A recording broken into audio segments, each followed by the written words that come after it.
ahead and start the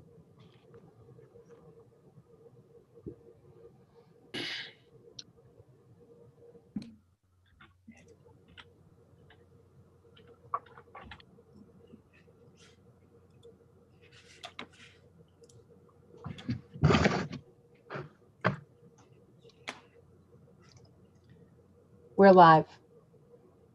Thank you. Good morning, everyone. I'm Senator Jim Dill, Chair of the IFW Committee. I see Representative Danny Martin's not here to keep me straight on which committee I'm in today. So this is the IFW, and we have 3 or 4 things we have to do this morning, one of which is the budget and the vote on the supplemental or the change package. But we'll take care of the few other things first. And with that, I think what we'll do is introductions first. So with that, Representative Lyford. Thank you, Senator Dill. Peter Lyford, District 129, Clifton, Eddington, Holden, Northborough, and Vesey. Representative Mason. Thank you, Senator Dill. I'm Rick Mason, District 56 for the great people of Lisbon. Representative John Martin. Good morning, John Martin, House District 151, Northwest Aroostook County, Eagle Lake to Oxbow, to Allagash and back. Senator Black. Thank you, Mr. Chair. Senator Russ Black from Wilton, representing all of Franklin County and 4 towns in Kennebec. Representative Hepler.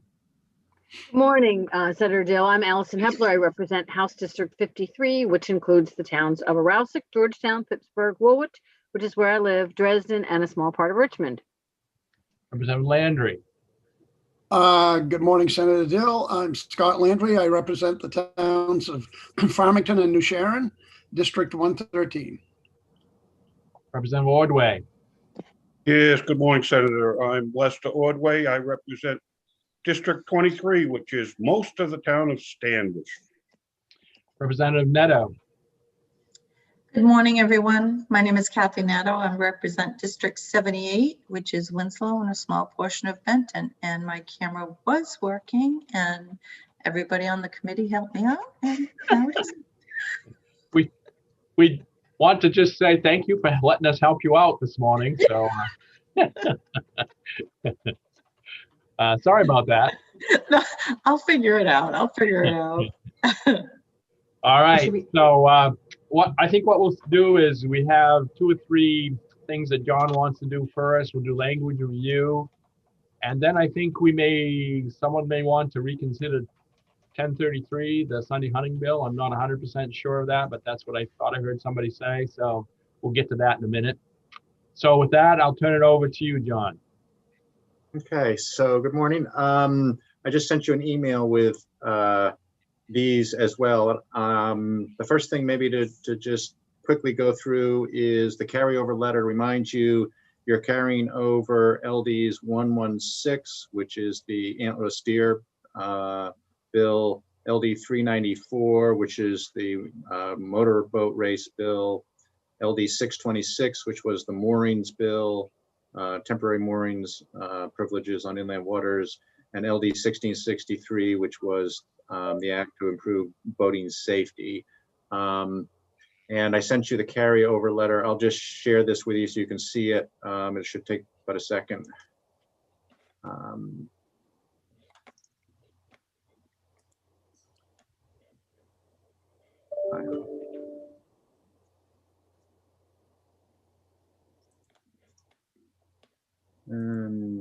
Oops.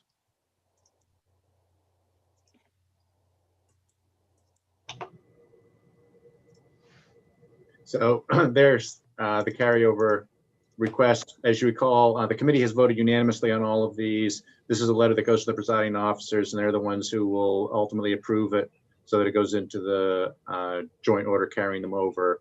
And this just lists out the 4 bills, unanimous voted by all members, and just mentions the reasons in each case, which is, all cases you're looking for more information back. There's the letter that goes with 116, which we'll talk about in a second. The letter that went with 394, the department doing rulemaking, you already saw that. That's already gone out. And then the letter that's going along with 626, I think. And the last piece is 1663, which is, as you recall, the department didn't want a letter, but they're going to be looking at that issue. So that's just FYI, unless there's questions, that's all set. The next thing I wanted to just touch on is the letters for both of those, or two of those bills. There's the motorboat letter, which I will pull up. LD 394.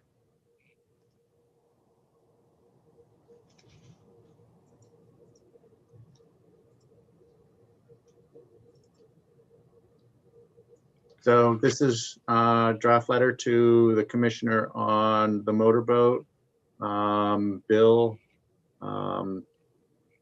And this is the letter that directs the department to use its rulemaking authority to address that issue. And they said they would be doing that, and they report back next year on the results of that rulemaking, and you'll have the bill at that point to respond if there are any issues left over in terms of, again, this was protecting public safety, wildlife, and wildlife habitat and water quality during regattas and motorboat races and so forth. So again, unless there's any questions, that should be all set. Okay.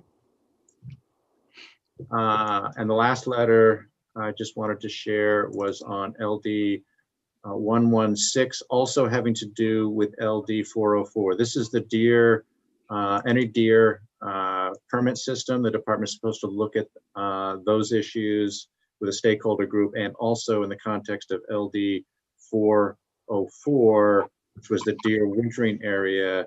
You would ask the letter to include reference to, in that process, the department and the stakeholder group looking for ways to raise funds through the permitting system for deer wintering areas. And so there's the draft letter for that. Again, LD 116, setting up a stakeholder group, and then to look at changes in the antlerless deer permit system. And then with regard to LD 404, the deer wintering areas, examining restructuring the permit system to identify revenue sources for the deer wintering area program that you're creating in LD 404. So report back next year, and the committee would have,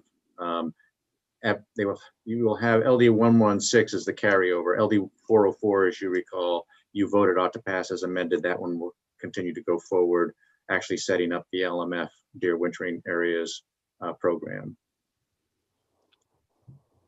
So again, unless there's any questions, that's done. Okay. And then the last thing to share before we go to 1033 is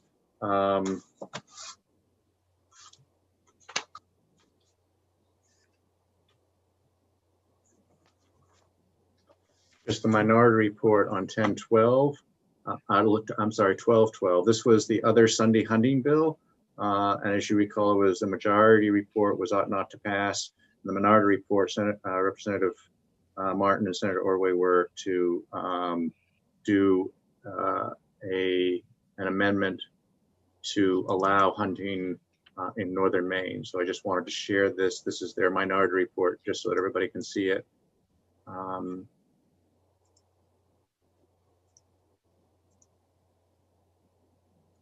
So this is, again, the minority report, which would allow the Sunday hunting in the unorganized territories and within any portion of the White Mountain National Forest in the state.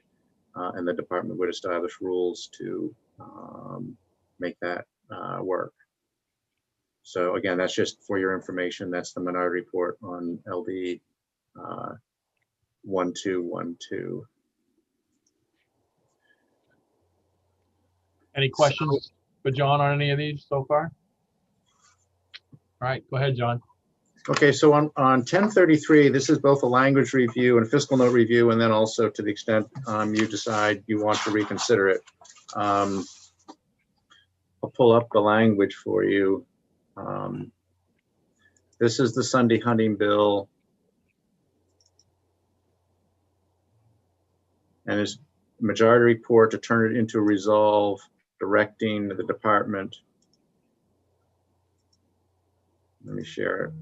Directing the department to put together a stakeholder group and look at this issue. So the first part is the department establishing a stakeholder group to examine issues related to Sunday hunting, in particular Sunday hunting by hunters on their own land or another's land with the landowner's permission, which was what the bill was proposing, including limiting such hunting to the fall seasons or for a limited trial period, and examine how to address or avoid issues related to the migratory bird hunting seasons, and also include consideration of any other matters the stakeholder group determines appropriate. Second section, ensuring that the stakeholder group is as broadly representative as possible, with interested parties and groups invited to participate, including farmers, small landowners, large landowners, supporters and opponents of Sunday hunting opportunities, hunters and non-hunters, guides, persons with or entities from diverse geographic regions of the state, and others with an interest in or expertise in the subject matter. The group would be directed to develop and complete, which would involve, from the department's point of view, hiring someone to do a survey on the issues associated with Sunday hunting. And this piece, which in working with the department on this language, trying to achieve what the committee wanted to achieve, the department was interested in hoping to find outside funding. So this allows outside funding for the work of the stakeholder group. And my understanding is there'd be two costs that they would incur. One would be the cost of the survey, and the other would be the cost of hiring a facilitator to help manage this large stakeholder group. This would have a report back on January 3rd of next year, and the committee authorized to report out a bill next session. The other thing that I want to put up on the screen for you is the fiscal note, which you wanted to have on this. So let me stop sharing. Before we go on to the fiscal note, John, is there any questions on that? I did have one quick question. Yep. Too, and I see Representative Lightfoot has his hand up too on that. Sure. Under the survey, I know we discussed landowners, but I also thought we had discussed that the survey may be a more comprehensive survey. And I guess I would, if you don't have meaning other people besides just landowners, and if you're not sure of the answer, I guess I would ask Commissioner Camuso about that. So if she's there, Commissioner. Senator Dill. Yeah. Yes, I'd be happy to answer that. I appreciate the opportunity. I would recommend that we include the general public in that list as well. And when the department has done surveys in the past for our big game management plan and our fisheries management plan, we have segmented the survey to southern, northern, central, and sometimes down East Maine, and included large landowners, small landowners, hunters, and then just the general public. And so I would recommend that that we would look to do a similar survey to include those appropriate sections. So are you suggesting two surveys, one just on landowner, or are you suggesting one that's all encompassing? No, they can, the survey firm should be able to address all of those pieces. Yep, they should, one survey firm should be able to do one survey, and it would just include a certain percentage of the people surveyed from each of those groups.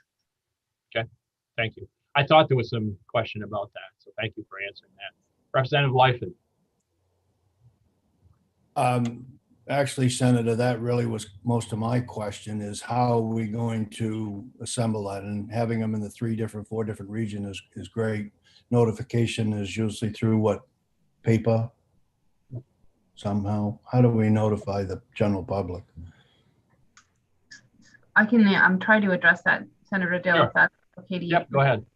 So Representative Lyford, in the past, what we've done with our surveys is a multimodal survey form. So some folks will, it's a random selection. People are selected at random, so you can't choose to participate. You are selected basically by a computer. That way the answers are truly random and representative of the constituents. And so they will do some that are through mail.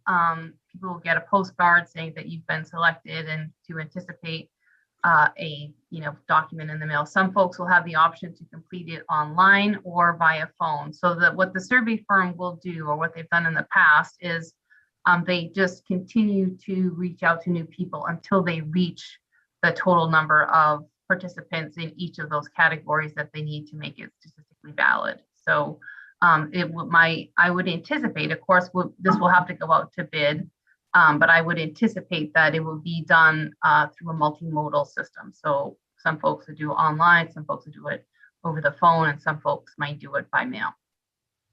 That sounds like a good system. Thank you.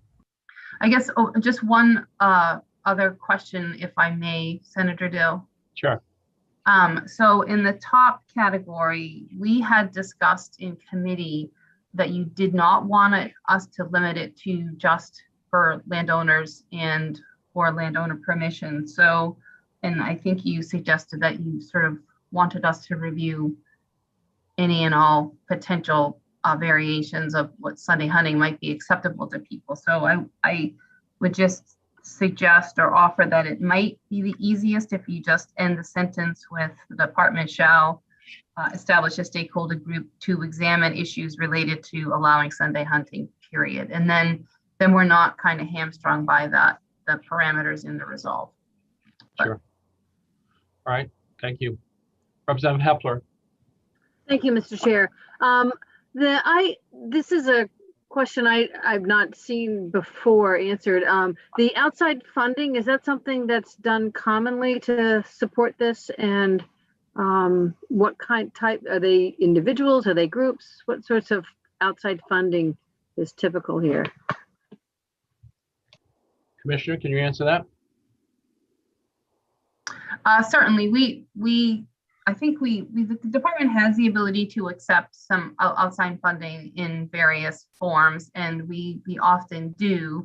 I think some of the proponents of this Sunday hunting may have some means to help assist with some of the costs, to defray some of the costs from the state for either the survey or potential facilitator. But we just wanted the option to make it clear that the department would be authorized to accept funds specifically for this resolve if those were available. Now, granted, the department doesn't have a development director, but I think some of the folks interested had suggested that they might be able to help defray some of the expenses to the state.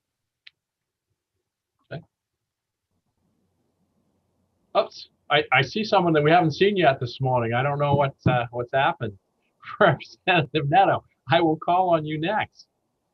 Good morning, thank you.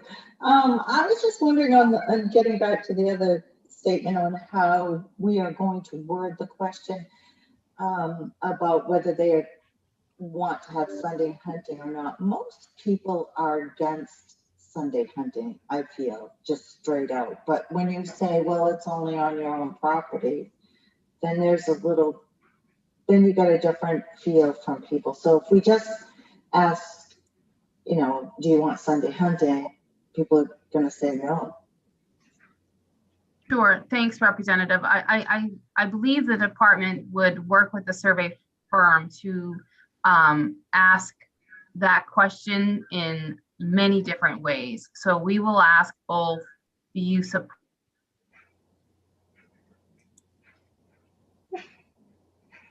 Uh-oh. She must be using Representative Neto's computer.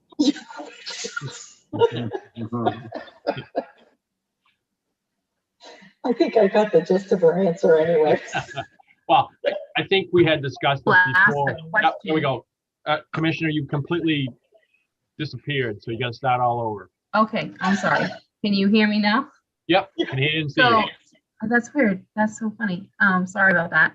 So we will work with the survey firm to ask many different questions. We are not going to ask just one question. We'll ask if the participants support Sunday hunting in general, if they support Sunday hunting, if it's only on your own land, on your own, or with written permission, or for migratory birds, or for deer, only in northern Maine, only on state-owned properties. There's probably 30 or 40 different questions that we could ask to try and hone in on what people might have a tolerance for. So we're certainly not just going to ask one question. There'll be a multi-parted survey that will hopefully be able to bring back to the committee an unbiased presentation with the answers to the questions that would have statistic significance that would be generated by an outside firm, so there's no bias. Senator Black, did you have a question, or was that your same question? Similar. That was the same question. Because I thought that's what we had discussed, but I thought I heard the commissioner say something a little different this morning, but she's clarified it. Thank you very much. Yep. No, I'm so sorry, Senator Black. I didn't want to just be able to ask that one question. I wanted to have the authority in the resolve to ask multiple questions to make sure we thoroughly review the request that the committee has made for us to take on. John. So just a couple of things that I want to make sure that I'm clear on. There's been quite a bit of discussion here about the survey, and I don't know how much of this you want specific in the resolve, or if you prefer the resolve in the section 3, it could say that the department, in consultation with the stakeholder group, shall develop and complete an appropriate survey relating to the subject matter, and just leave the details of it up to the department. If you're comfortable with it, then, or if you want the specifics, I'm not clear on that. Commissioner?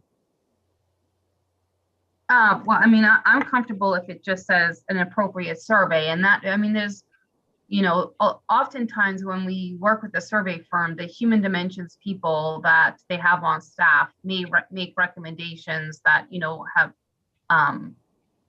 they have a different way of getting at the same question. So they will guide the department and the stakeholder group on the questions and how many to ask and how specific they should or should not be. So we will be relying on the survey firm to generate the questions and, we'll obviously convey to them our intent and what we want to see from it. But I think, an appropriate survey would work well for us.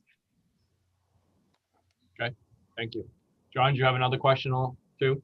Yeah, and the other piece was there was a discussion about in the review removing all the detail and simply having the department establish a stakeholder group to examine issues related to allowing Sunday hunting, period, which I'm not sure if the committee was comfortable with making that change or not. Okay. All right, we'll get into that here in a second. Is there anything else on there you had questions on, John? The only other thing is I did want to share the fiscal note. So let's do the fiscal note next. Yeah, and that does relate to the conversation about the survey. Let me pull it up.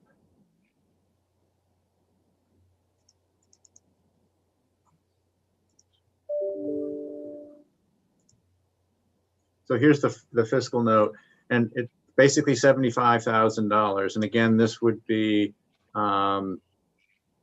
the cost of completing the survey. And since the resolve as it stands now allows seeking outside funds, and nobody knows at this point whether those outside funds will be received, it mentions that, if they get the funds, then it goes forward.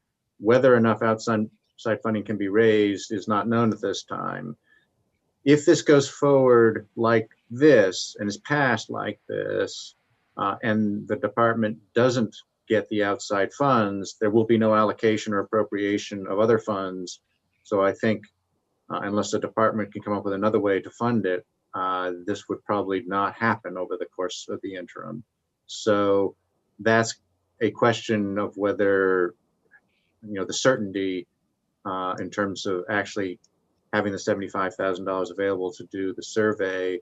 One way would be to get rid of the outside funding piece and actually have the appropriation or allocation if there's some place from the department, or leave that in, and then it would be up to the department to see if they could raise the 75,000.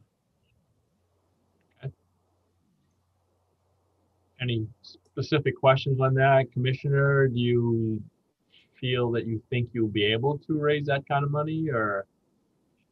No, I mean, I don't, I guess I would.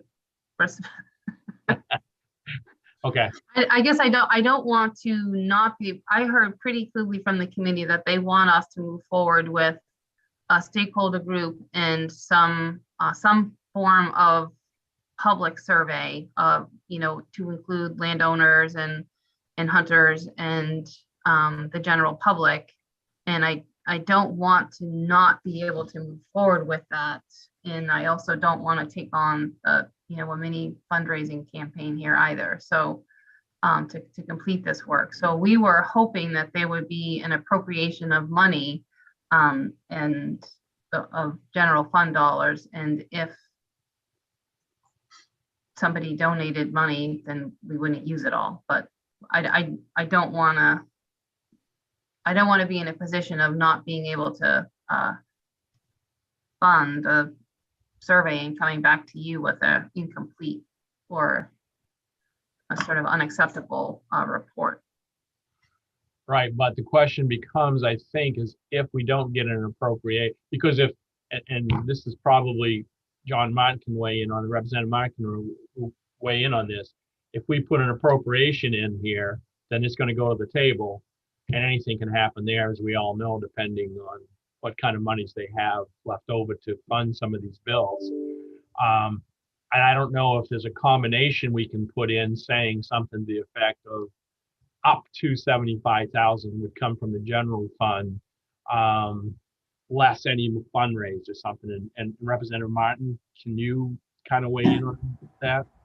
I'm not sure the Appropriations Committee would look favorably to be appropriating that amount of money to decide on an issue that is probably not going to go anywhere in the legislature anyway. Right. Right. So I guess that comes back to what the committee wants to do. We can leave it as it's worded now, knowing that the survey may not occur if the funds are not raised. And I don't know if there's some way to put that in there, John, that if outside funding can be raised that will do the survey, then a survey is expected. Otherwise, there's no survey, I guess. Since we heard what Representative Martin just said, I guess I would go back to the commissioner too to get some thoughts there. Commissioner? So I guess I'm a little confused by the language that's in the fiscal note. So the way it reads now is that there may be an appropriation of general fund money or not. No. So it's all fundraised. It's all fundraised. So as it stands with the bill with the outside funding and the fiscal note, if outside funding of $75,000 is raised, then the survey can go forward because you'll have the funds. If you don't get the 75,000, then that piece doesn't go forward until next year when the legislature could come in and appropriate. okay, well, if the there's no appropriation of funds, the department also felt pretty strongly that this issue is rather divisive and is going to be a challenge for us to manage, and we were wanting to bring in a facilitator to manage this, for a number of reasons, but in particular, we don't want to we want to continue to improve our relationships with our landowners, and we would prefer to have a facilitator manage this large stakeholder group and allow us to engage and participate in it, but not drive it. So if there's no appropriation of money and the expectation is the department is going to do fundraising, you know, we will do as you ask, but this is a very unusual request. And not exactly clear what the committee wants us to do. Yeah, go ahead, Commissioner, sorry. No, I mean, you know, you give us a direction, and to do what you're asked is going to cost money. And so if there's no appropriation, then I'm not sure what would you like us to do? Yeah, I certainly hear you on that, and I think somehow maybe it got twisted as we were discussing it in committee, that I think, at least for my part, I think we felt that there was a chance, or a fairly good chance, that there might be donations received to be able to fund the survey. And I think we all probably felt that anything now along these lines going to the appropriation table may not have much of a chance. So I think that's kind of what we hung our hat on, was we thought, oh, well, there'll be donations coming in. So I don't know if there's a way to say that, but the problem becomes if we say if the donations aren't received to do a survey, I don't know where that leaves you other than just a stakeholder group. But Representative Lightfoot, you have your hand up. You have a question, sir? Yes, thank you. John, what was the vote on this bill? And was it all the committee members present? It was majority, but I believe you were ought not to pass. Okay. Yeah. Thank you. I guess I wouldn't worry about it too much until such time that if it does read the appropriation table. I don't see it getting to that stage, to be honest, and I wouldn't spend, you know, too much time worrying about it. Well, I think Representative Martin, though, the way it's worded now, it wouldn't come to you anyway, because we're not asking, the way it is right now, we're not asking for any money, so it wouldn't go to appropriations. But I hear what you're saying. You're saying like next year, if the money's not raised, then it would come to you next year. Is that what you're thinking? But keep in mind that if it does get to that stage, fiscal office will put a cost on it, and it will be assigned to the table if it gets to that stage. Okay. All right, so it's clear as mud right now, Commissioner. So,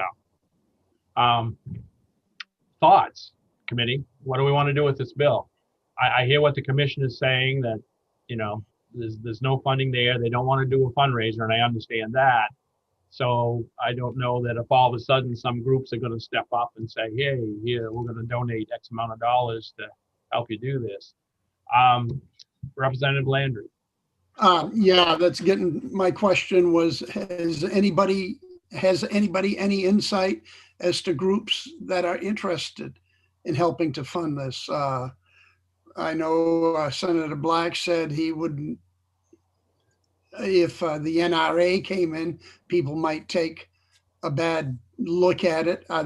Or Sam, does anyone know of any other groups that are interested in helping to fund this? That would be for anyone on the committee or the commissioner. I'm guessing that's probably almost all pro Sunday hunting groups that might be interested, because there's also a group that somebody representative that was like for Sunday hunting. So, so I don't know, Commissioner, if you have any insight other than those 2 or 3 groups, if there's anyone else that may be interested. You know, I don't know off the top of my head. I don't know if this is something that the Sportsmen's Alliance of the United States might be interested in. We certainly haven't spoken to anybody about it, so we don't have any commitments from any outside groups. I mean, we could, of course, you know, at your direction, convene a stakeholder group like we do many times, and come back to the committee next year if we weren't able to secure the funding for a survey. We could come back to the committee with some kind of report and a recommendation, and in a sense defer it. We can come back with the recommendation of, we were able to make progress here or there, but we feel a survey is needed, or, I'm not sure, but, we will certainly do our best at whatever you ask us to do. I'm just not, a survey, which I think is going to be needed, is going to cost money. So I don't know how it would not end up on the appropriations table. Well, I think one of the ways we could approach this, and maybe Representative Martin might have some insight here too, is we could actually take that portion out of the resolve and not actually put it in about the survey, and then send a letter to you stating that as a committee, we would really encourage you to find funding to do a survey to go along with the stakeholders group, something to that effect, which takes it out of the resolve, which we're trying to, make it as strong as we can that we need a survey, but we've heard what Representative Martin says, if it probably goes to the table, that they're not probably going to fund it, and I understand why. So the only way it can probably get done is through some type of a donation system. So I guess I would ask that question of the committee, if anybody has any thoughts on, can we do that? Or John, I'd go back to you first and ask, if we took that out, can we then just send them a letter stating this is what we feel, but it's strictly that, it's a letter. Just encouraging them. It's not, telling them they have to do it type thing. You could do that. That would be certainly one way to do that. The other way you could do it to make it clear so there was no question of going to the appropriations table would be to say that the department so far in the resolve, so far as you receive outside funding sufficient to fund a survey, conduct an appropriate survey. So the survey language in the resolve is conditional on, specifically on finding the outside funding. That'd be the other way. Okay. So there's a couple ways to do it, which. And as well, the facilitation money. I mean, I feel pretty strongly that the department should not be facilitating. This is not this is a challenging issue for everyone. I feel strongly that we need a professional facilitator to manage this group and to generate the report. So okay, John, of that 75,000, do you know how much of that was for the facilitator? According to the fiscal note, that the 75,000 was the estimate for from IFW for the survey. So apparently the fiscal office did not get an estimate for the facilitator. So I'm sorry, John. I think that the and I'm not 100% positive, but I believe that the survey would run around 60,000 a facilitator, and the report writing probably another 10 to 15,000. So I think the 75,000 was the sum total for everything. We should be able to do a very thorough survey, multimodal survey of the statistically significant over 2,000 citizens, which gives a high level of confidence in the results for $60,000. So then my question then would become, Commissioner, where do you think the other 10 or 15 could come from? Within the department budget, or from general fund, or what? I know ideally I'm sure it's the general fund, but it's not out of your budget. Go ahead. Sure. Yeah, no, I would think in most situations that this would be a general fund appropriation. Okay, thank you. Representative Lightfoot, your hand still up? Yes, thank you, Senator. I like your idea. I certainly don't expect the department to take this on by themselves, but certainly at the same time, my understanding is that we have a pretty good amount of money from all this virus money. So why not send it to appropriations? Okay. Next is Representative Ordway. I'm just going to throw this out there. I don't even know if it's possible, but we're going to do a budget review, a supplemental budget review. Can we slide this money into the department's budget coming right up here? I see I Representative. don't see that happening. With that? You don't I see don't that see happening? that happening. Okay. All right, Representative Landry. No. You all set? Yeah. All right. So our dilemma seems to be that it appears that we can easily put in that the cost of the survey would be picked up if on the fund, doing a survey, if we can come up with an outside funding source. However, that still leaves us looking for somewhere between $10,000 and $15,000 to facilitate. And if we put that in the general fund appropriation, we know that will create a fiscal note of, let's say, 15,000.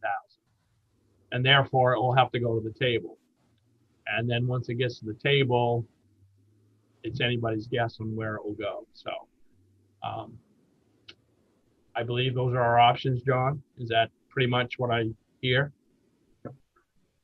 All right. If those are our options, what's the pleasure of the committee? If we want to go ahead and reconsider the bill, which we probably need to anyway, but before we do, I'm just curious as to how we want to proceed. Put 15,000 in there for facilitating and report writing type of a situation. And then 60,000 if it can be raised to do a survey. So therefore the fiscal note is 15,000. Is that, I'd go back to Representative John Martin. Is that what you think you're hearing, Representative Martin?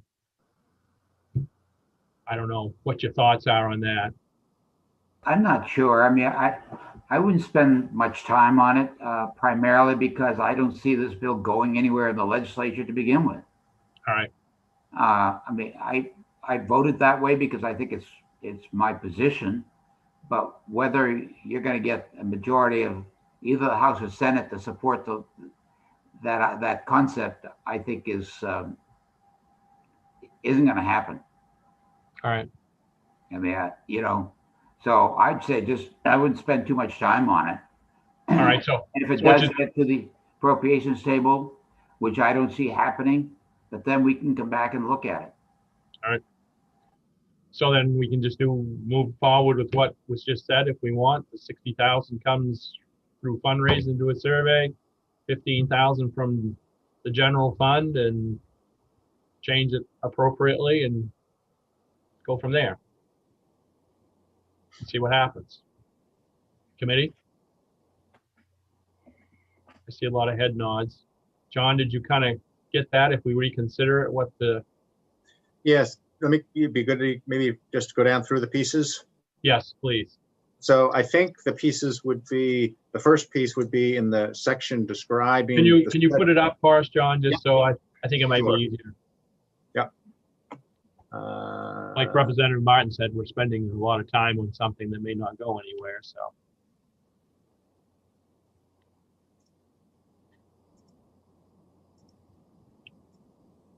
Okay, so my understanding is in the section 1, the actual study, it would simply say that the department shall establish a stakeholder group to examine issues related to Sunday hunting. All of that, rest of the language would simply go away, all the detail associated with that. Right. In the second piece, the stakeholder group would stay the same. In the third piece, survey, it would say that the department in consultation with the stakeholder group shall develop and complete an appropriate survey, and it would not include landowner reviews. It would be an appropriate survey relating to the subject matter of the examination under section 1, and then it would say, to the extent funds are raised pursuant to section 3. And then section 4, I'm sorry. And then section 4 would stay in, the department may seek and accept outside funding to support the work of the stakeholder group. The only other piece would be, and it probably makes sense since the fiscal note didn't pick it up specifically, it might be useful actually in the stakeholder section, section 2, to say the department may hire or shall hire a facilitator to help in the work of the stakeholder group. And then that would produce the fiscal note of the $15,000 right. To fund that facilitator. So the survey would be contingent on the outside funding, they would be authorized and provided funding for a facilitator for the stakeholder group. All right, thank you. Is that, if you want to stop sharing, we can see. Is that probably where we are? So do we want to reconsider this bill? So I'll take a motion to reconsider LD 1033. Someone wants to make that motion? Anybody but Representative Lightfoot? He wasn't on the prevailing side. Representative Landry is moved to reconsider. Is there a second? Second. It's been seconded by Senator Black. So it's been moved and seconded. All in favor, just raise your hand for reconsideration. Opposed to reconsideration? Anyone? All right. So we will reconsider LD 1033. And if everybody or somebody's in agreement, I would hear a motion to ought to pass as amended by what John just laid out for us. It's been moved by Representative Landry, seconded by Representative Hepler. Discussion. Seeing none, Linda, please call the roll. Yes. Representative Lyford, No, Representative Mason, No. Representative Hepler, Yes. Senator Black, Yes. Senator Dill, Yes. Representative Landry, Yes. Representative Ordway, Yes. Representative Nadeau, No. Representative John Martin. Yes. So that's 6 in favor, 3 against. And 4 absent. Representative Mason. Yes, could I change my vote on that? Sure. Yes. So 7 in favor and 2 opposed and 4 absent. Okay. Representative Neto. I think I'm confused. Okay. So we're just voting to reconsider. No, we've already voted to reconsider. So now this new motion ought to pass as amended. Oh, from what John was, yes. What John presented, yes. Okay. So you Yes, still, please. you want to change your vote to yes on? Yes. Okay. Yes. So there's just 1 opposed. Okay, thank you. And what is the Representative Lightfoot? What is your minority? ought not to pass. Thank you. All right. Now, I guess that we will move on from LD 1033 and we will move over to John for budget and commissioner and whoever may have to help answer questions. Sure. So let me give, before the commissioner goes through, let me just give you a little bit of a orientation on this. It's a little confusing and I apologize for this. It's obviously kind of in a rush. So as you probably remember, you went through the budget earlier and approved a whole series of initiatives earlier. And those approvals, that report is still with appropriations. They've got all of that. The change package, which has just come out, changes a couple of those initiatives that you reviewed and approved before, and then adds a whole series of new initiatives. So that's the change package that you have in front of you. So if it doesn't in any way affect any of the things that you approved before, then those things are still in the mix with appropriations. Again, there's a couple of sections of what you looked at and approved before that are changed in this change package, and that's what you'll be talking about today. And then there's a whole series of new provisions. And I sent you a bunch of documents, and probably the most useful documents were the ones I sent this morning, which are, there's one that's called a worksheet, which is just the sections of the change package that relate to IFW.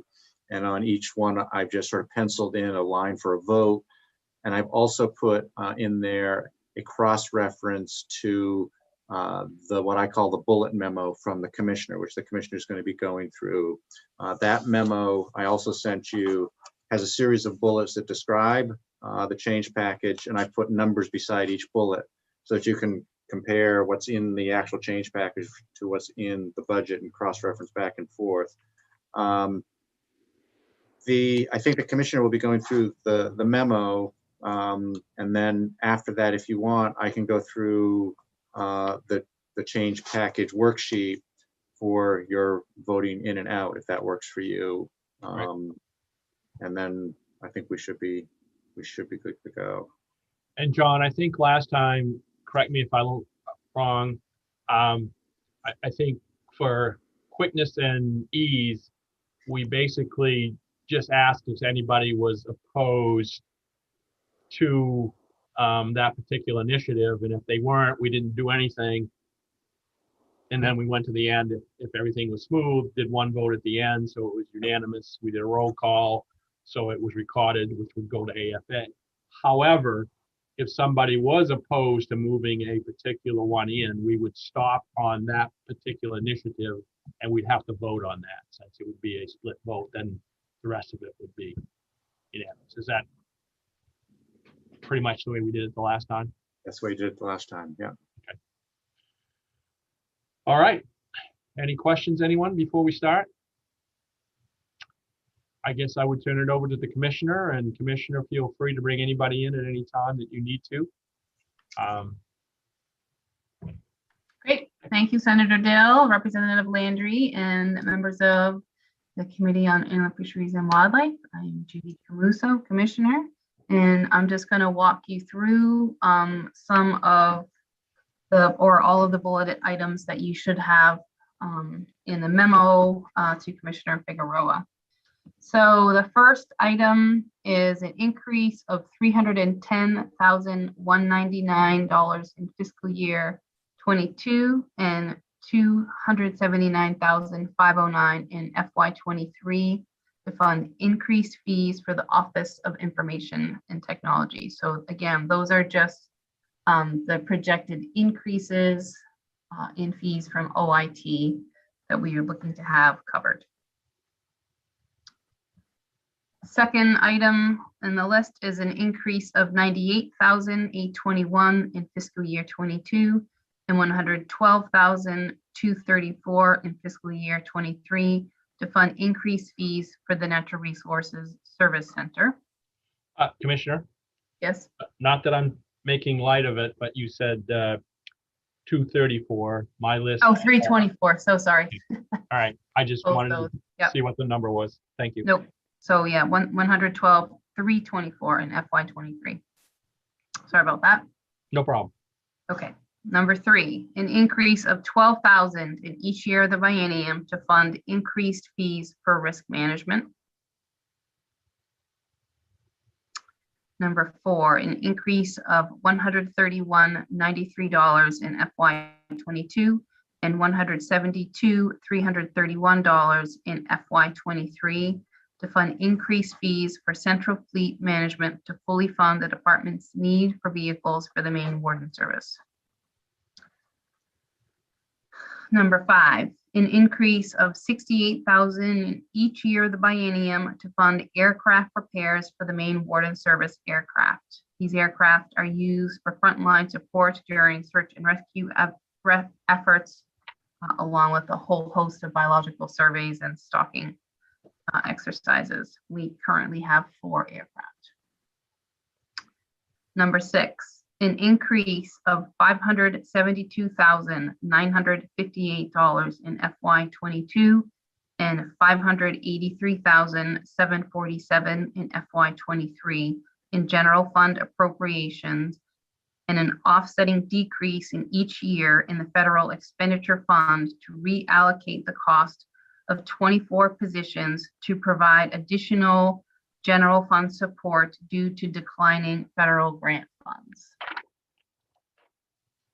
So I'm happy to answer or explain this in any more detail, but the kind of the short story is that the federal money for our fisheries, sport fish funding has been relatively stable but flat. And as increases in personnel services and all others have been going up, we're just coming kind of out of scale and out of kilter. So to date, those positions and expenses have been allocated at a 75 federal, 25 general fund, but we're finding that that is not making ends meet anymore. So this proposal moves us to 50% federal, 50% general fund for those positions and services. Number 7, a one-time increase of $86,525 in FY22 and $90,340 in FY23 to fund a test program to hire contract employees to provide nuisance sick animal services to the public. Number 8, an increase of $104,661 in FY22 and $109,436 in FY23 to establish one game warden investigator position in the Maine Warden Service. This position will conduct extensive investigations involving serious personal injury or fatal watercraft and recreational vehicle crashes, hunting-related homicides, and serious wildlife crimes.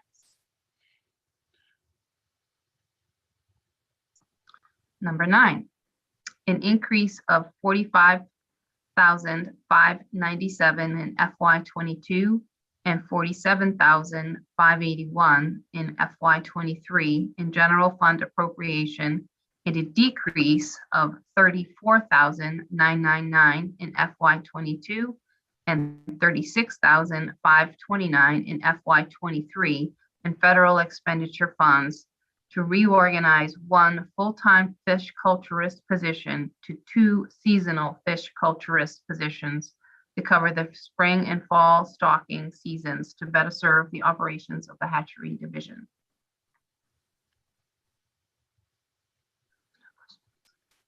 Number 10, an increase of $9,494 in FY22 and $9,923 in FY23 in general fund appropriation, $58,303 in FY22 and $61,191 in FY23 in federal expenditure revenues, and $29,147 in FY22 and $30,586 in FY23 in other special revenue to establish one IFW resource biologist position to manage the department's game registration system and provide logistical oversight of large field projects.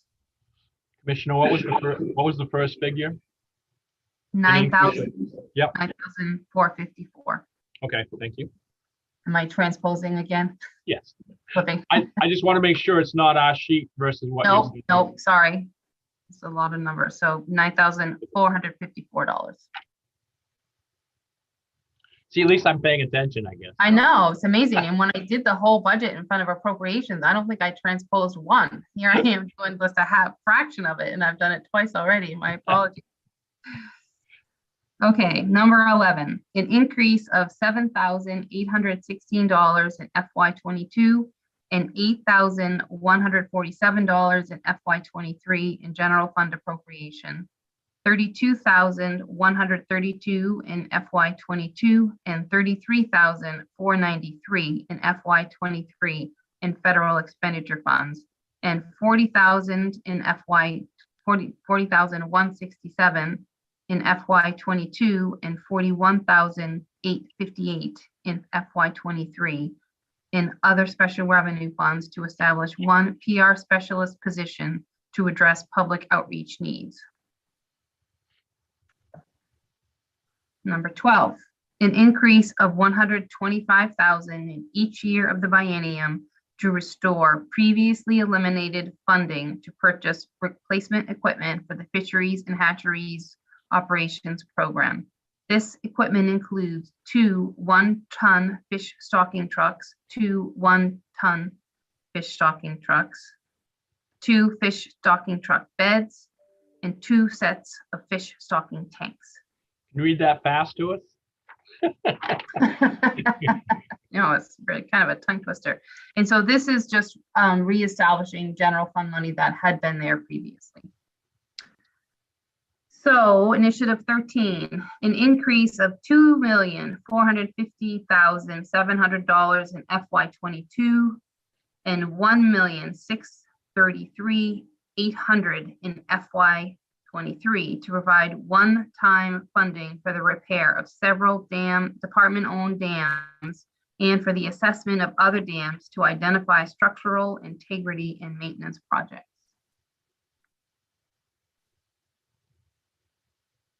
No questions there. Okay.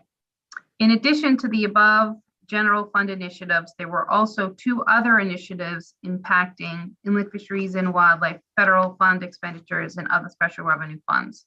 They are as follows.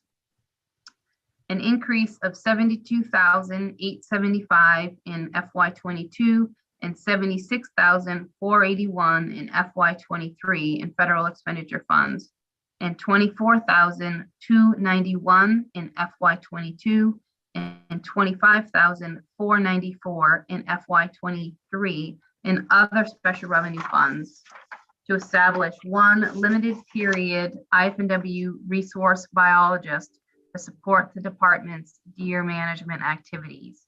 And this position is also tied to LD 404, which the committee supported.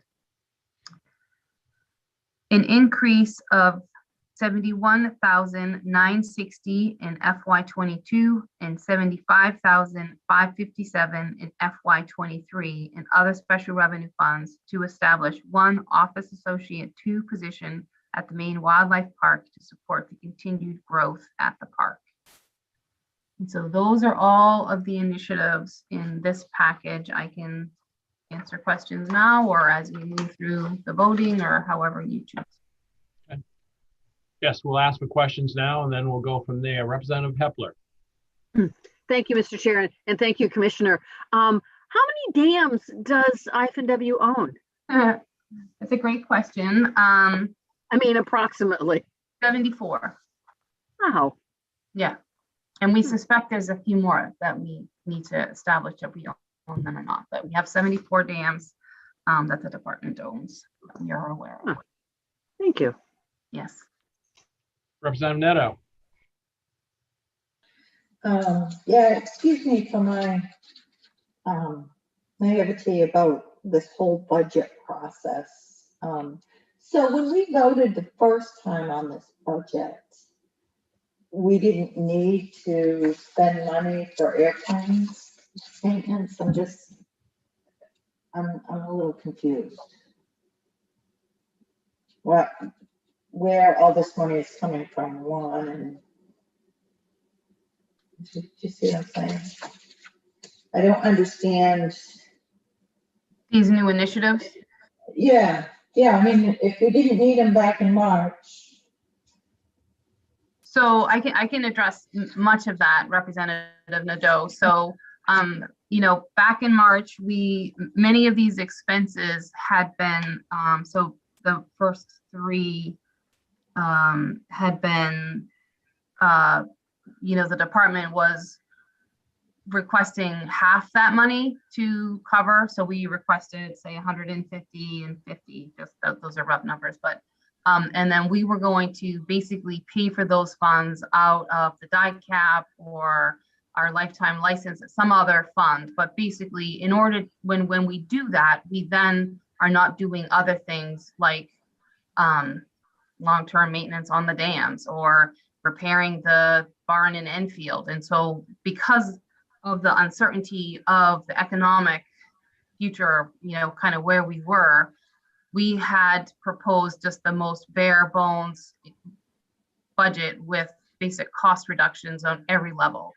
And so these are things that we have long since identified as needs, but with the most recent revenue forecasting, felt that these were all critical to, and this is still really quite a minimal budget request in particular when it comes to staff, that we have probably several other positions, full-time positions that we could long-term be coming to the committee looking for. But what you have before you are the most critical things to make the department a little more solvent. And just as a reminder, you know, the department still provides the vast majority of our own income through the sale of hunting and fishing licenses, as well as the federal money that we get. So in the past budget, I believe we were self-funded close to 70%, 71% of our budget was self-funded. And so I don't know what the percentage is this year, because of course this hasn't been approved yet. So I think we're still a tremendous value for the state and extremely lean budget. Does that answer your question?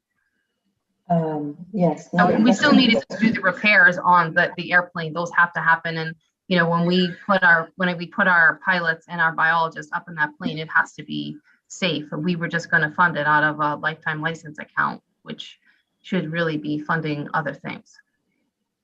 Okay. And one other question, Sandra. How much of an increase is this budget from last year to this year? For the last actually, percentage, just curious. Corey Dion might be able to answer that question. I don't know off the top of my head. Corey, you there? There we go. Good morning. I don't know off the top of my head. I'd have to just introduce yourself, please. I'm sorry. My name is Corey Dion, financial analyst for Fish and Wildlife. I'd have to check on that. I don't know off the top of my head what the increase is percentage-wise. We have a dollar amount increase. Is it the second? Is it the? There's been a lot of changes, so there's a few different numbers that I'm looking at. So I'd rather get back to you if I can with an actual number that's accurate.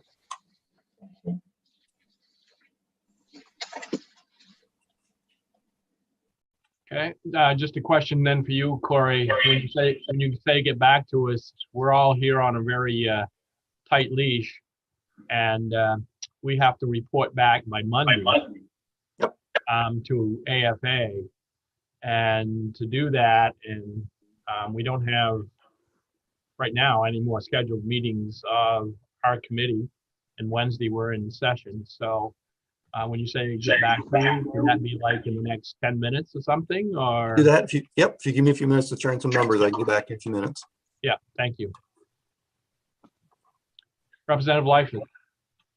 Thank you, Senator. Commissioner, where we've kind of opened the book on the budget, going back to the search and rescue figure of $6 million, is any of that federally helped on that number? Because it seems like a huge number.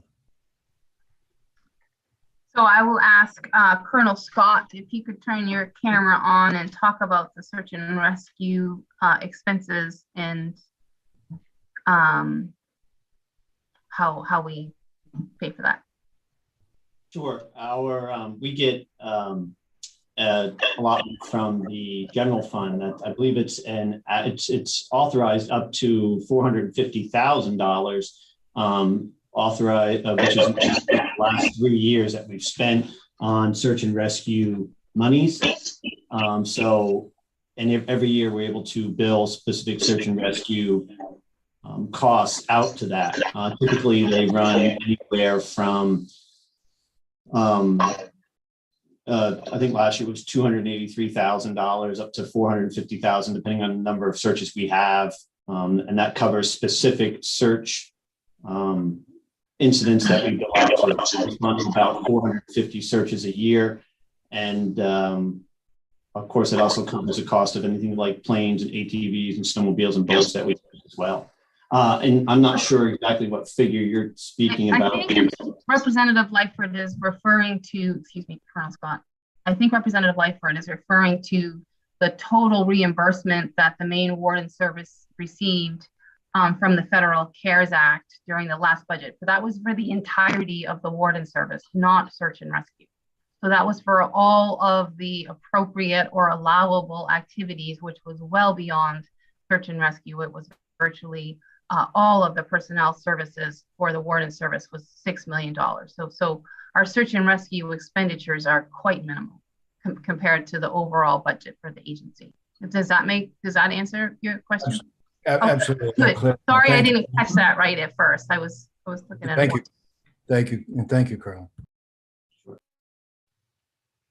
Representative Neto, do you have your hand up again, or did you just forget to put it down? Okay, thank you. Are there other questions right now on the budget? The way we'll proceed is we'll go down through these one by one, and I think there's somewhere between 18 and 20 votes we have to take. And as I said, once John reads it to us, the assumption I will make, just so everybody's aware, that we're going to move it in. If you're opposed to moving it in, just raise your hand. If someone is opposed, then we will stop and do a vote right then. Representative Neto.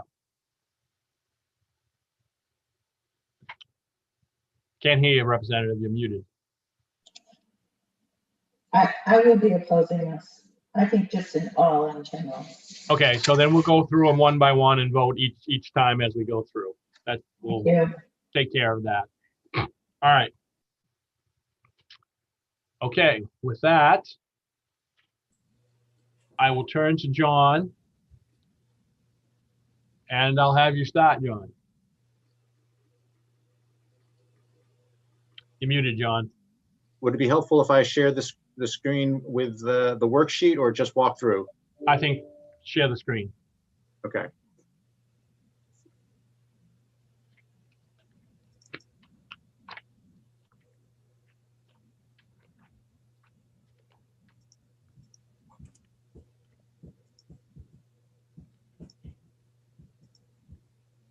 Okay. So this is the worksheet. Again, this includes all the provisions in the change package that relate to IFW, marked up by hand by me to help us get through this. So the first, and I should just point out, this number over on the left-hand side is the number of the bullet point in that memo that Commissioner Camuso just went through. So if you want to refer back, that's what the 10 or the 11 refers to. So the first item is establishing the wildlife resource biologist position in the resource management services. And it's 50% federal, 10% general fund, and 20% other special revenue under the resource management. And then under endangered non-game, which is on page 148, it includes 10% federal expenditures and 10% other special revenue. And I'll roll forward to page 148 so you can just see this is, so you have the federal expenditures here and other special revenue. And then if we go to page 48,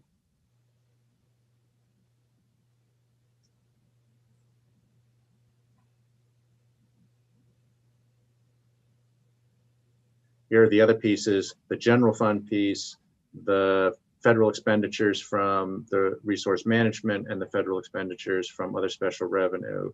So all of those various pieces add up to that one initiative to create the wildlife biologist position with all of those funding pieces, which includes general fund, federal funds, and other special revenue from both endangered species and the resource management. So that's your first initiative, which I would say. So John, when we vote on this, could we vote on this and then flip to 148 and vote on that one too? So it makes sense to do it all as one package, I would say. Right. Yeah, both of those. All right, thank you. All right, anything else you want to say on that one? That's all I've got. All right, can I have a motion to move it in or out? Anyone? You have to speak up because I can't. Oh, there we go. John's going to flip back and forth. Can I have a motion to move it in or not move it in? Representative Hepler. Moving it in. And is it seconded?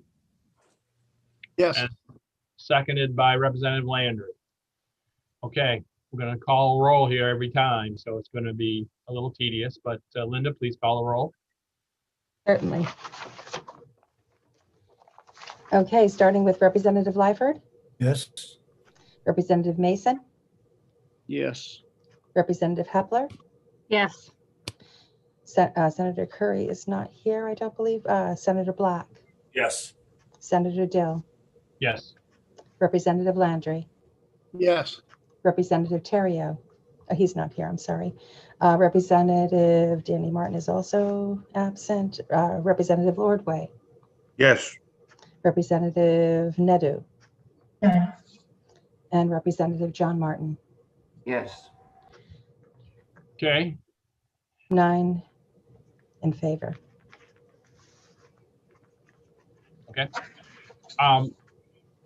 John, all right, we'll just go ahead to the next one, the companion of this. Oh, okay. I was thinking that was the whole thing. Okay, but let me. Yeah, we didn't do it. I'm not sure we did it that way, but from now on we will with companion pieces. So was that the whole thing, Linda? I didn't hear what you called. So I think we did vote. You're right. I think we did vote on both pieces. Yes, Does that's anyone what I have a thought we second? were. Yeah, okay. All right, John, continue. So back to screen share. The next item is the public relations specialist position in the resource management services. Again, this is another position that has a split. It includes 40% other special revenue, 30% federal expenditures, and 10% general fund. That's from the resource management section, and then the endangered non-game is 10% federal and 10% other special revenue. This piece is the first piece. The other piece is on page 148, and I'll roll to that.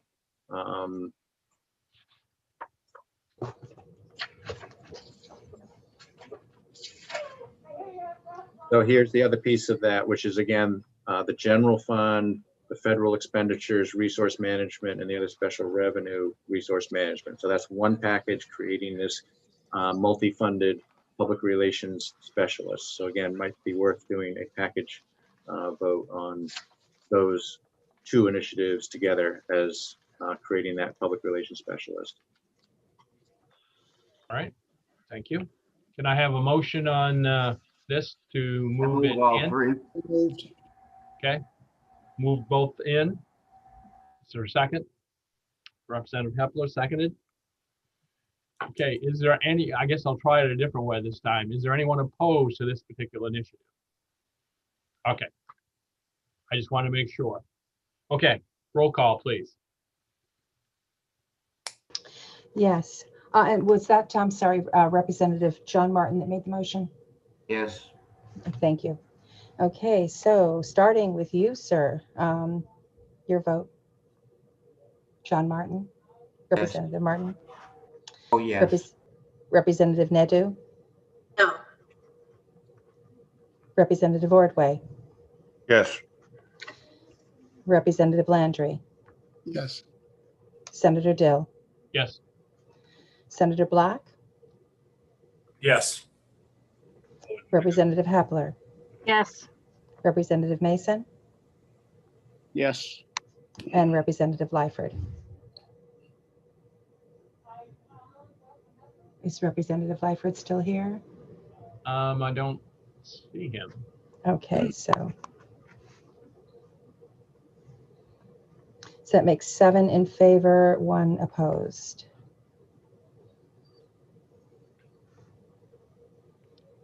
Okay. Next one, John. Okay. Hold it before you go on to the next one. Corey Dion, do you have an answer for Representative Neto? So it's about $4 million per year for the first year. That's just general fund, so it's about 12% increase. Okay. Representative. Okay, Commissioner. Thank you, Corey. Thank you, Senator Dill. And I just wanted to elaborate a little bit. In previous years, at the end of the fiscal year, and Corey, if you could keep your camera on. Oh, you are there. You jumped around.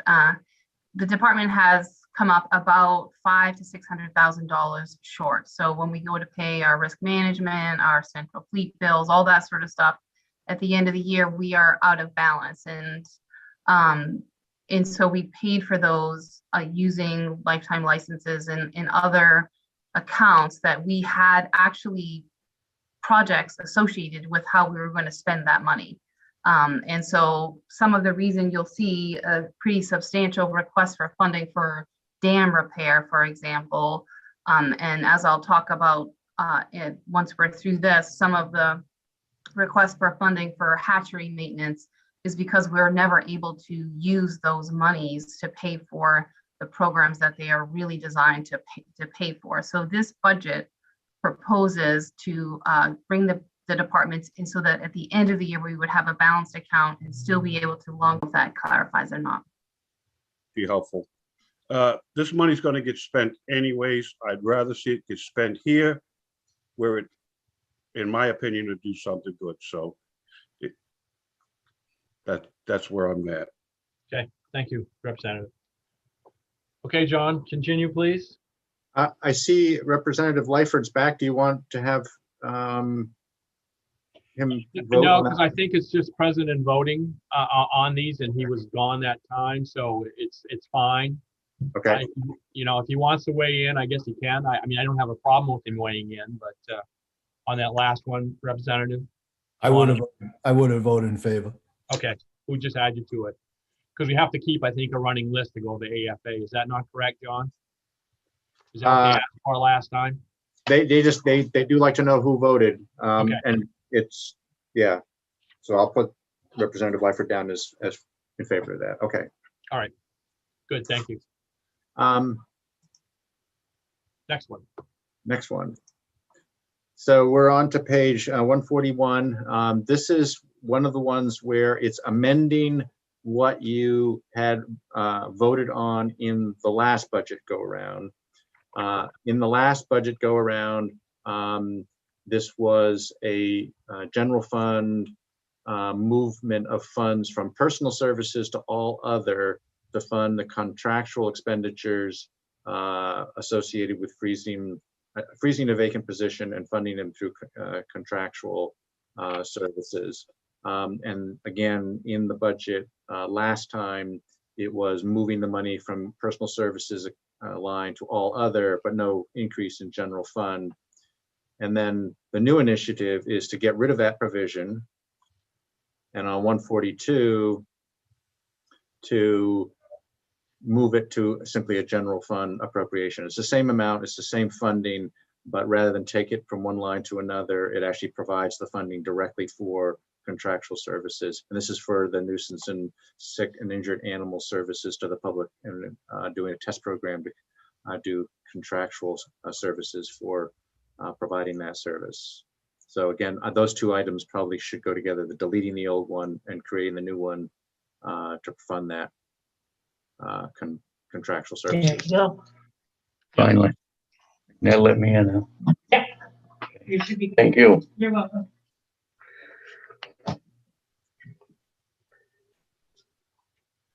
Okay, so are there any questions? Can I have a motion to move this in? Representative Landry, seconded by Representative Hepler. Any other discussion? Seeing none, please call the roll. Yes, thank you. Starting with Representative Lyford, Yes. Representative Mason, Yes. Representative Hepler, Yes. Senator Black, Yes. Senator Dill, Yes. Representative Landry, Yes. Representative Ordway, Yes. Representative Valley. I thought he came. He is, Representative Valley, you're muted. Representative Valley, can you unmute yourself?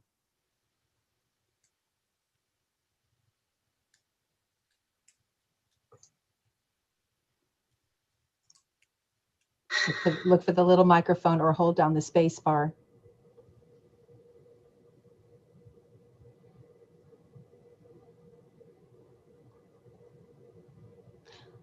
Why don't I do Representative Nadeau and we'll come back? Yep. Yes. and Representative John Martin, Yes. and Representative Alley. Can you hold down the space bar? Does that work? No, apparently not. Oh, there you go. I can hear you, I thought. Yeah, I'm right here. Okay. Thank you. So Okay, that's a thank you. yes? Yeah. Okay. So it's 10 in favor and 3 absent. Okay, sounds good. Okay, John, continue, please. Okay.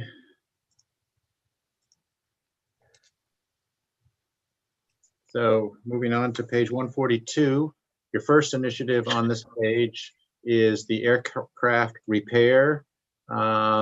This is the $68,000 in each year of the biennium to fund the aircraft repairs. All right. Can I have a motion on this one? Representative Landry, in. Seconded by Representative Hepler. Any discussion? Seeing none. Go ahead, call the roll, please. Representative John Martin, Yes. Representative Nadeau, Yes. Representative Alley, Yes. Representative Ordway, Yes. Representative Landry, Yes. Senator Dill, Yes. Senator Black, Yes. Representative Hepler, Yes. Representative Mason, Yes. and Representative Lyford. Yes. That's 9 in favor. No, I'm sorry, 10 in favor. 3 absent. Okay, continue, John. So your next item is the providing funds for the warden service due to the increased cost of leasing vehicles from Central Fleet. Again, this is a new initiative. It's a little over 131,000 in the first year and 172,000 a little over in the second year for those leasing fees. Let's try the easy way again. Is anyone opposed to this one? If you are, raise your hand and I'll do a roll call. Otherwise, we'll come back and do them all at the end. We have none opposed. We'll do one roll call at the end, except if we have somebody opposed. Anybody opposed to this one? Okay. Next one, John.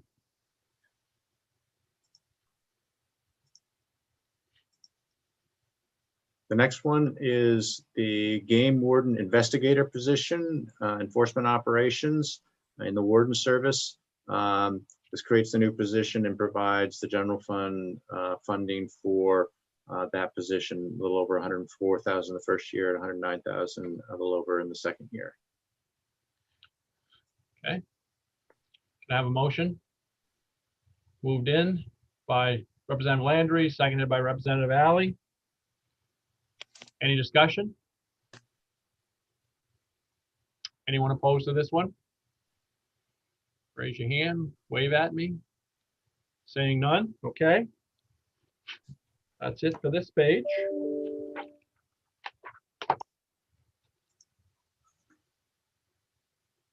So the next page, it's again 2 provisions. The first one is deleting what was in the budget the last time, which was using all other special revenue of 125,000 in each year to provide funding for the fish stocking trucks and the fish stocking tanks. And the new initiative is again to remove that and instead provide the general fund amount for that. Whoops, and it's this one here for those same trucks, same stocking tanks, but to provide the capital expenditures out of the general fund for those. Okay, any questions? Can I have a motion to move it in? Representative Landry, seconded by Representative Alley. Okay. Anyone opposed? All right. Next one, John, page 144. Okay, let me just make sure that I don't miss anything here. Okay.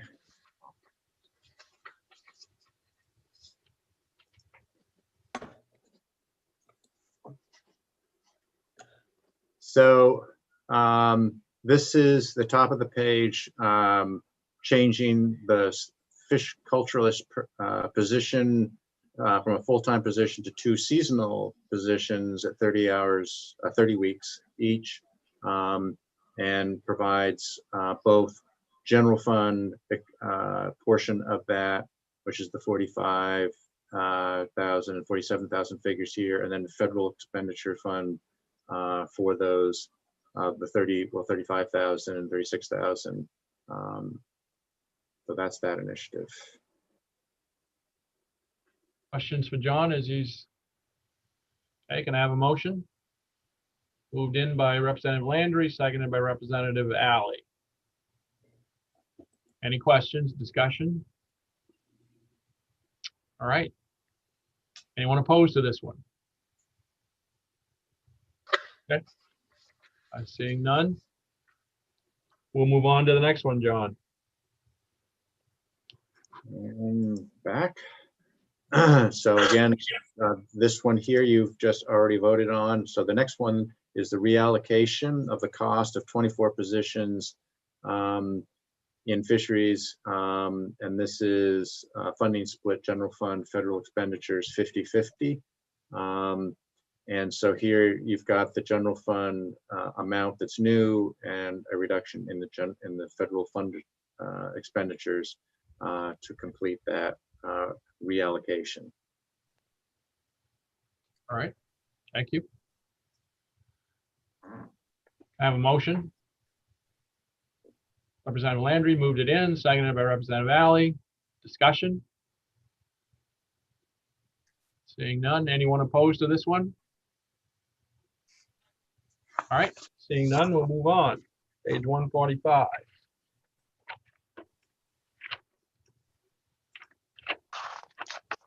So on page 145, again, these are changes to the previous budget package.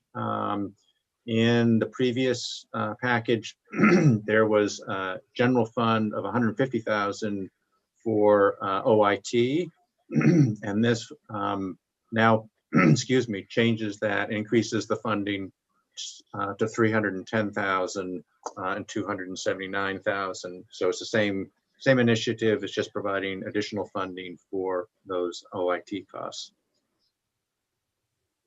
All right. Can I have a motion on this one? Moved in by Representative Landry, seconded by Representative Alley. Any discussion? Anyone opposed to this one? Seeing none. Okay. Move on, please. So your next one is the Natural Resources Service Center. Again, this was an initiative in the first budget go round, and this is replacing what was in that with a new number. It was 50,000 in each year for the Natural Resources Service Center increased fees, and the new proposal is to increase those to the 98 and 112,000. Okay. Can I have a motion on this one? Moved in by Representative Landry. Is there a second? Representative Martin. It's been moved and seconded. Discussion. Seeing none. Is anyone opposed? Okay. Seeing none. Move on to page 146, please. So on 146, the first initiative is the risk management. It provides funds for increased insurance rates, and it's $12,000 in each year of the biennium. Okay. Can I have a motion? Representative Landry moved in, seconded by John Martin. Discussion? Seeing none. Is anyone opposed to this? All right. Seeing none, move on, please. So the next item has two parts to it. The first part is the actual funding. These are the department-owned dams, and this is the assessment and repair of those dams. And the $2.5 million in the first year and the 1.6 in the second year. The language piece of this is at the end of the budget, and I'll switch down to the end here. This is part III at the very end here, which is the transfer of the funds out of the unappropriated surplus of the general fund to IFW. So that's the transfer that gets it out of the unappropriated surplus, and then those other provisions are the actual appropriations of the same fund. So those two go together as an initiative. Okay. So we vote on 2 again? Two again. Yep. Can I have a motion for that? Representative Landry, seconded by Representative Alley. Okay. Any discussion? Anyone opposed? Okay. Seeing none. Go on to page 147, please. And here we go. So this is creating the office associate position for the wildlife park to support the growth of the park. And so again, a new initiative, 72,000 roughly and 75,000 in the second year for this associate position. Okay. So move. Been moved by Representative Martin. Is there a second? Moved in and seconded by Representative Landry. Discussion? Seeing none? Opposed? Okay. Seeing none. 148 is done, I believe. Page Yeah. 148. 148, you did, those are the resource biologists and the public relations specialists that you had voted earlier. The next item is on the next page, and this is creating the limited period resource biologist in the resource management unit, 75% federal, 25% other special revenue. And you can see the funds there, the 72 and 76 for federal expenditures, and the other special revenue, 24 and 25,000. Okay, thank you. Can I have a motion to move it in? Representative Landry, seconded by Representative Alley. Discussion? Seeing none. Anyone opposed? All right. Seeing none. Is that it, John, for what we have to vote on? Except we got to come back and vote for the ones that we didn't have anybody opposed to them at the time. Yep. Okay. Done. We are done. Can I have a motion to move all of those in that we didn't vote on? Moved by Representative Landry, seconded by Representative Lyford. Any discussion? Seeing none. Linda, please call the roll. Yes, starting with Representative John Martin, Yes. Representative Nadeau, Yes. Representative Alley, Yes. Representative Ordway, Yes. Representative Landry, Yes. Senator Dill, Yes. Senator Black. Yes. I believe Representative Hepler has left us for the day. Representative Mason Yes. and Representative Lyford. Yes. So 9 in favor of moving. All right, so on the remaining issues that we have discussed, it's 9-0 in favor to move them in. And I think that's it for the budget, unless the commissioner has anything else she needs or wants to add to the budget. Not for the budget per se, Senator Deal, but if I might take a minute to explain the department's request for the recovery plan money related to our hatcheries. Yes. Could I give an overview of that, since it Sure. is a substantial amount of money?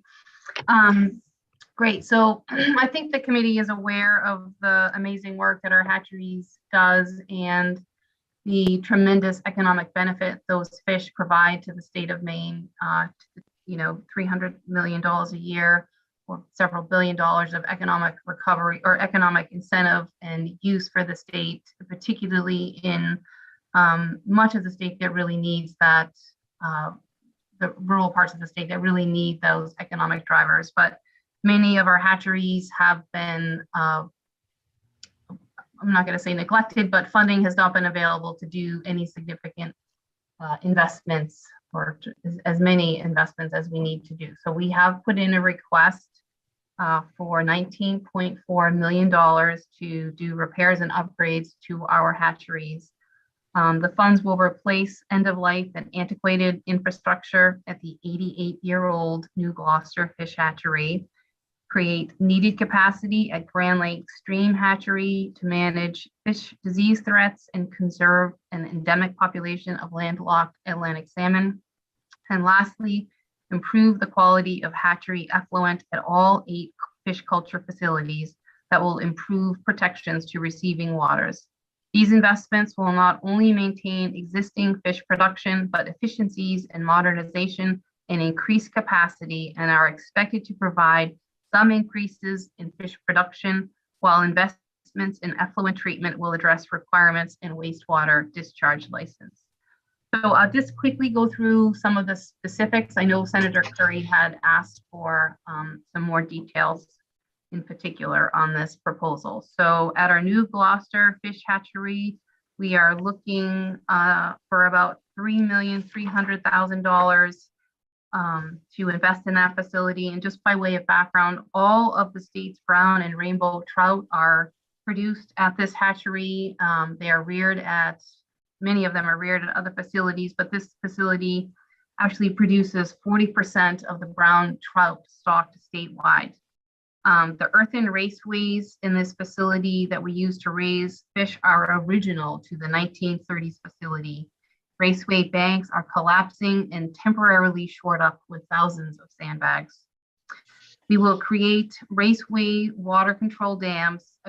There are currently concrete raceway water control dams that have reached their useful life and are at risk of catastrophic failure.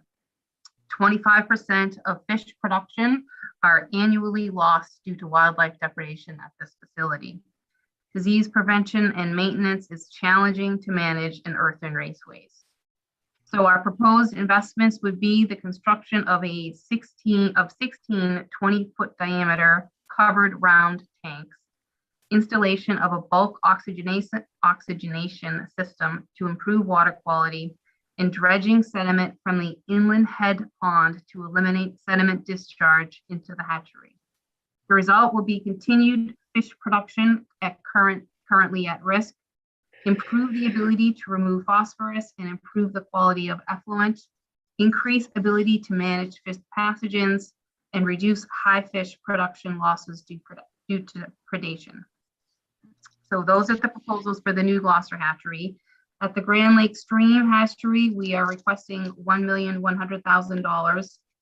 By way of background, planned investments will safeguard one of the last remaining distinct landlocked salmon populations while supplying our hatchery with disease-free salmon. This facility produces 70% of the salmon stocked statewide. The problem there is that the feral brood salmon are collected each year from West Grand Lake. This endemic population is maintained by stocking due to loss of natural spawning habitat. Use of wild or feral brood fish increases this fish disease risks in the hatchery. Wild and feral fish and their progeny must be isolated from existing clean concrete raceways to allow additional fish health testing. This need is in direct response to a recent pathogen detection at this facility. So our proposed investment would be installation of 8 20-foot diameter covered circular tanks to isolate feral brood and production stocks to support needed testing at different life stages, installation of bulk oxygenation system to improve water quality, significantly increased fish production as a byproduct of infrastructure investment, as long as planned effluent treatment meets wastewater discharge requirements. Increased Fish production would focus on brook trout production, also raised at this facility. The result would be ensure continued fish production and stocking of disease-free salmon and brook trout, significantly improve the ability to remove phosphorus and remove the effluent quality. I'm sorry, improve that effluent quality. Conservation of Grand Lake strand, landlocked Atlantic salmon, and potentially double fish production, providing effluent meets the requirements in the wastewater discharge license. And thirdly, we're looking to treat effluent at all of our 8 fish culture facilities, which is approximately a $15 million investment. Water, the effluent leaving state fish culture facilities must meet certain standards, particularly for phosphorus. The problem right now is that 4 of the 8 facilities have installed infrastructure to mechanically remove suspended solids and associated phosphorus. Similar investments are needed at the other 4 remaining facilities. Additional reduction in phosphorus will require use of much more refined and experienced technologies, including likely the use of chemicals to precipitate phosphorus. Additionally, more rigorous phosphorus standards are proposed that will require additional investments. We will install the best practical treatments and technologies, and these investments will help us meet the requirements of wastewater discharge license and improve overall stream health statewide. So those are the big picture plans for that investment. And as I mentioned earlier, I think most of us participate in fishing and angling around the state, and our hatchery staff and facilities are paramount to being able to offer that both for our citizens, but also to the tourists and visitors that come from across the country to take advantage of our fish stocks. So I'm happy to answer any questions on that, but we really love to have your support for this hatchery investment. It is much needed and honestly quite overdue.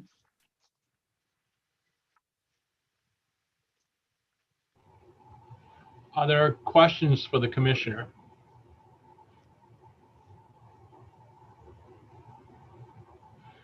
Okay, Commissioner Furmas, what do you need specifically? Anything?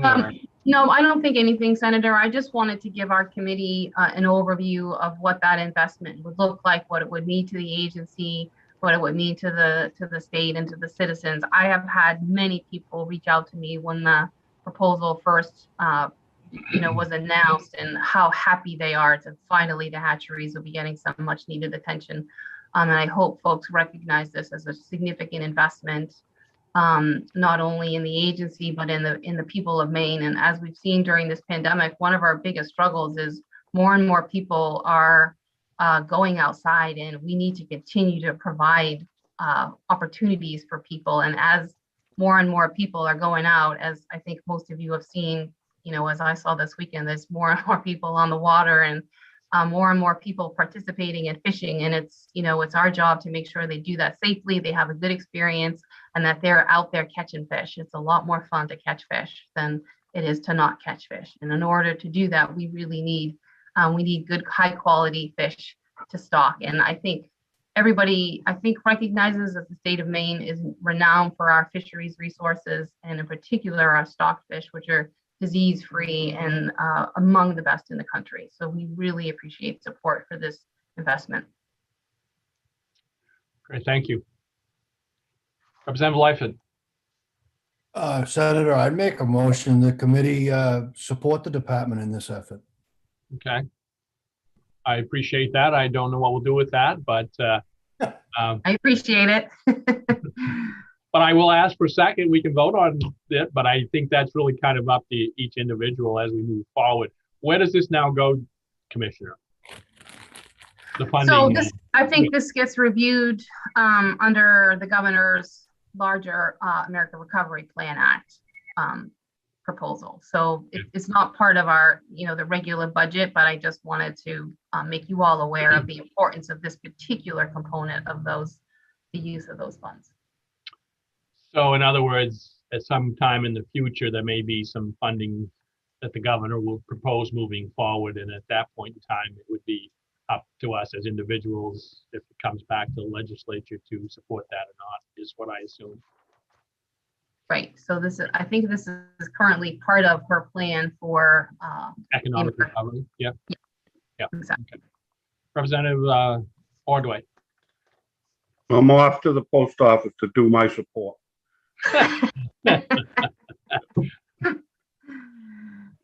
Are there other comments and questions? I didn't ask for second for, I don't think, of Representative Lightford's, but I don't think it's something we should vote on, because that puts people on the spot now, and it will be an individual thing later on, I would assume.